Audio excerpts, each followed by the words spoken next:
on, everyone? This is Rick Vaza, and this is the Drive Podcast, where we talk about business and investing. Today, we're specifically going to talk about acquisitions. So I've gone through a couple of acquisitions. It's something that is part of our journey with the company to continue growing, and I want to talk about how we use it strategically, some of the things that I look for, and really just the way I evaluate things as we're going through the business process. So just to kind of back up a little bit, the first acquisition, if you haven't seen the episodes, I would encourage you to go watch mine and John's conversation. I bought John Padilla Plumbing from John back in the beginning of 2021, and that was my entrance into the trades and plumbing specifically. Since then, we've acquired another company called Straight Line Plumbing, which was a close by, at the time, competitor, and we've absorbed them into our business. And then I've also acquired the Zoom Drain franchise with a large territory here in San Diego, which has been very exciting. So that those are the ones that have been completed thus far, and then I'm kind of constantly talking to other potential suitors who may be in the market. And there's some that have come up that I've passed on, and there's some that I'm still very interested in. So just kind of wanted to walk through what that process looks like and how some of those decisions get made, and hopefully that adds value to you through your process. And if it does, this is a newer podcast. I would certainly appreciate you sharing this out so that it can reach more people and get in front of more eyeballs. Okay, so first thing you're kind of thinking about is different stages through what you're looking at from a business perspective. So the traditional one, and I think the smallest, is kind of the one-man shop, if you will, who's looking to retire. These seem to come up quite a bit, especially with the number of people who are retiring on a regular basis. There's a lot of people who are thinking, hey, how can I, make a economical exit from my retirement, essentially. And in a lot of cases, there really isn't a business to be bought there. So that's where you're really coming up with kind of a creative structure. Normally, and I've had one of these go through with this arrangement, and then one where they really weren't interested in entertaining it. But I really don't see a lot of other options for an opportunity like this that presents itself. But essentially what you're doing is buying the phone number. And when you're buying the phone number, obviously the risk of that involved is that those customers aren't necessarily going to be going with you. So it'd be kind of hard to make a argument that you should be spending a significant down payment on that phone number to take on that risk. So normally the way I think about it is it's kind of like a different channel. Most of our business will flow through like a Google or a Yelp or just old school boots on the ground networking and marketing campaigns. And I'm really thinking of this just as an auxiliary marketing channel. So how I would traditionally try to set that up is, I'm going to basically acquire your phone number. The operating systems that we use now allow for the phone number to be ported into our system so that we'll have good tracking metrics for any call that comes through that. We could offer that up to the potential seller and say, hey, we'll send you a monthly report and we'll give you basically a cut on those closed calls. So basically a percentage. And really it's, if you're thinking about, well, how much do I typically spend on marketing as a percentage of revenue, you can kind of come to the agreement. I've seen some people say 5% of any sale they close. Some say 10% of any sales they close. It's really just a matter of what you're able to negotiate and what makes sense for the potential amount of volume that could come through that channel. But in some cases, that can be a very, very attractive agreement because there's really not a lot of downside to it, right? Okay, if the phone doesn't ring, well, you don't get paid. So now I'm protected from myself as the buyer. And if the phone keeps ringing and we're closing business on that, I'm going to continue to pay that. Now, you may make it some agreement where that only lasts for a certain amount of time. Maybe there's a 1 year, 2 year, 3 year stipulation, where after that, it's up to the business to retain and really keep those customers coming back for more. But obviously, that's all part of the negotiation process. But those tend to be more commonly the way I see those types of business getting interest. Some, like I said, some potential sellers aren't going to want that. They're going to think like, no, this has, I put my whole life into this. And that's typically more of an emotional sale because realistically, there isn't typically a business to be bought there. It's a phone number. There may be a van, maybe some equipment, but in reality, you can go out and buy that in the open marketplace. So there's not a ton to be had there. It's just used equipment or vehicles at that point. So normally it's the phone number that's the most attractive piece. In a really interesting structure, maybe you're able to bring that person on and, maybe watching mine and John episode, maybe there's a way that they can contribute in some amazing ways that you haven't even thought of, whether that's training, the apprenticeship program, some of the things that John had talked about doing. There could be some real value there. But oftentimes, in at least the conversations that I've had thus far, those people are typically wanting to maybe move or leave the state is a common reason just with how expensive California is in particular. So normally they're kind of transitioning and aren't really fully interested in coming on as an employee. So it may be a barrier, but that is something that I've at least found helpful and as a potential opportunity set. As I said, we've had one agreement with that. Honestly, phone didn't ring very often. I sent them a couple checks, but in general, haven't had much activity there. So I'm glad, because that was obviously protected myself in that framework, and then had someone who just, frankly, they didn't trust that we were going to be reporting the monthly cadence practically, which, I get it. Like maybe, I didn't have a true belief that would go through, but just rest assured the operating systems do allow for something like that to happen fairly easily at this point in place. Anyway, so after we go through the one-person vehicle, or if you come across something like that, it can be a really interesting opportunity. I have buddies that have had a lot of success going that direction. You're kind of going through the larger ones. Typically you're seeing anywhere from the 3 vehicles to like 7 vehicle range tends to be kind of that next iteration.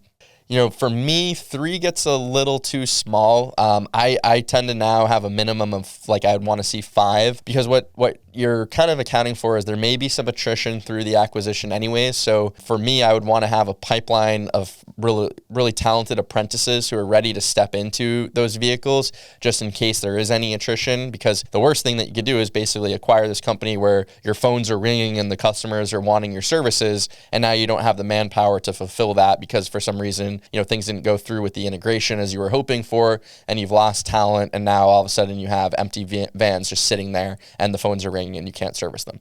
Kind of the worst case scenario through an acquisition process. So what I would like to see is, as we're bolting on a company, for example, I want to see my pipeline of talent is ready to expand into that. That gives me confidence that I have, enough wiggle room going through this in case there is any attrition, that we could step into those vehicles, and then still have a large enough presence where it's a quote unquote real company. They have a reputation. They have typically a company of that size. They've been at this for a while. They've built a good reputation. There's something of value there that you're capturing. Again, that tends to now be, I think the 5 would be the minimum for us that we're exploring for that reason. So, that 2 to 4 vehicle kind of is a no man's land, which actually may present some interesting opportunities because people like me not as interested in that space.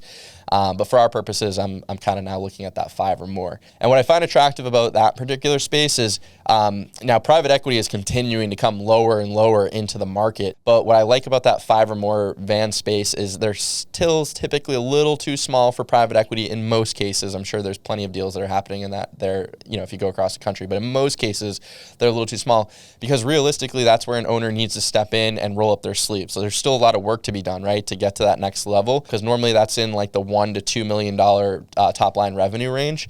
And again, they're a little too small for private equity, but they can be an attractive thing for someone who's willing to put in the work. Because really, that's what the work begins once the deal closes, right? The deal might be the fun part, and you get to go through and do all your spreadsheets and come up with all these amazing growth plans and everything, but the work really begins when the deal closes.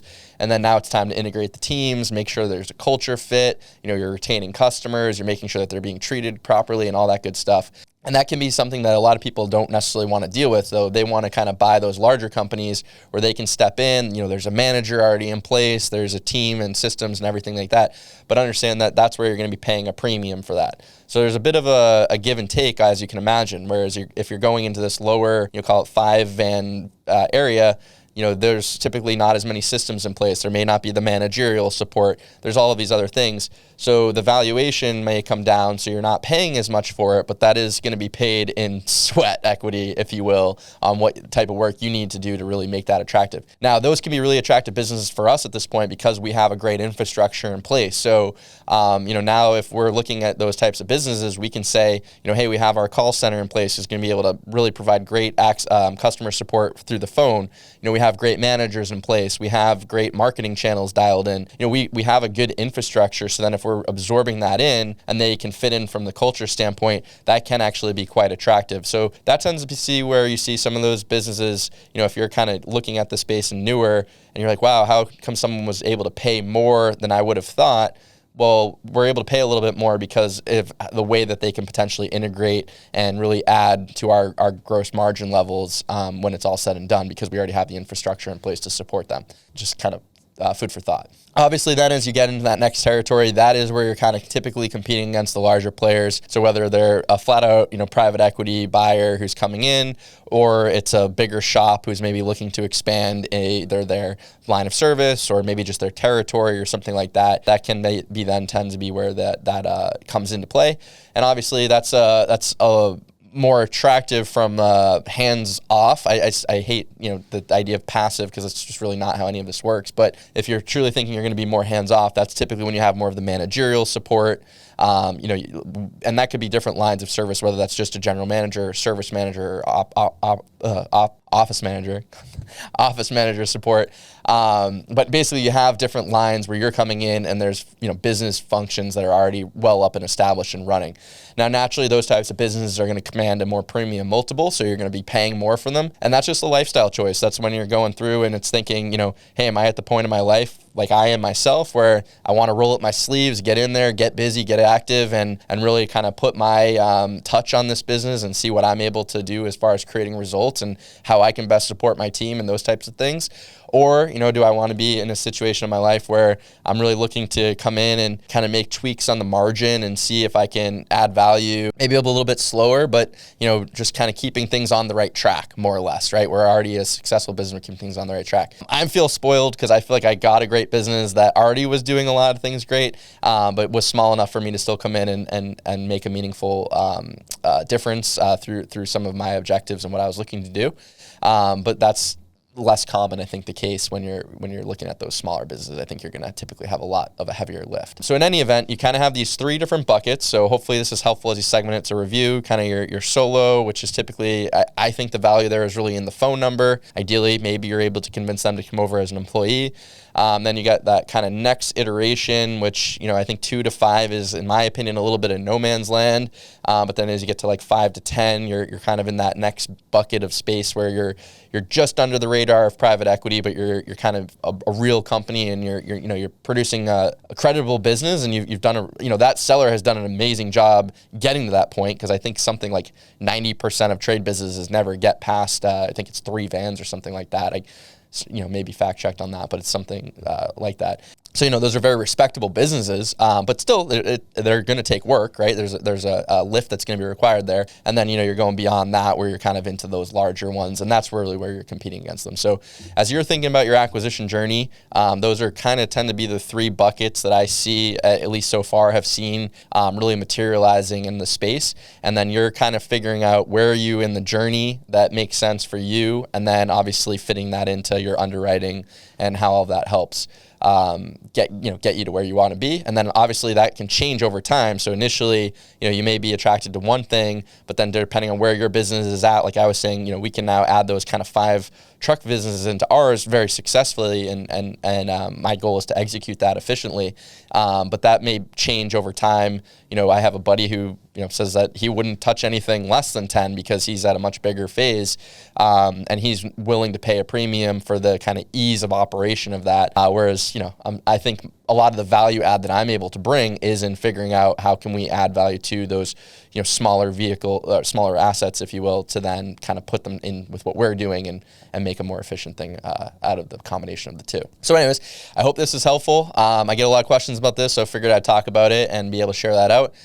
If you have any questions further, feel free to drop them into the comments. You can reach me at Rick Vaza on Twitter. Obviously, please do the like, the subscribe, all that good stuff if you found this valuable. And again, please share it out. With it being newer, as we expand the reach, it's all because of you, and hopefully you getting value from this. So thanks for listening to the rant, and hope it was helpful.